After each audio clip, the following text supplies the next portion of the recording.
اور KPK کے مسائل کو محسن نقوی سے بہتر ہم جانتے ہیں۔ صوبے کے اثاثے ہمارے پاس ہی ہیں اور کوئی نہیں لے سکتا، جبکہ گڈ طالبان کا تاثر ختم ہونا چاہیے، مزید برداشت نہیں کریں گے۔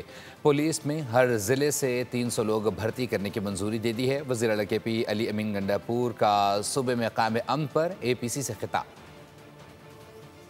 طالبان کی کوئی گنجائش نہیں ہے صوبے کے اندر، جس نے بھی رکھے ہوئے ہیں مہربانی کریں وہ ان کو یہاں سے نکال دے، یا پھر ان کے خلاف جب کارروائی ہوگی تو جو بھی سفارش کرے گا وہ تیار رہے، اس کے خلاف کارروائی ہوگی اور اس کو ایکسپوز کیا جائے گا۔ ہم ہر ضلع ایکس فاٹا کے ہر ضلع کے اندر ہم فوراً سے پہلے 300 انہی قبائل میں سے اقوام میں سے 300 لوگ اپنی پولیس میں فوراً بھرتی کریں گے۔ ہم بیٹھیں گے اور ہم فیڈرل گورنمنٹ کو باقاعدہ طور پہ یہاں سے بتا رہے ہیں کہ آپ ہمارے ساتھ بیٹھے اس کے اوپر، تو بارڈر آپ کی ذمہ داری ہے، آپ بارڈر پہ جائیں، اپنی فورسز بارڈر پہ لگائیں جو آپ کے نیچے ہیں، اور جو نیچے کا علاقہ ہے وہ ہماری حکومت کی ذمہ داری ہے۔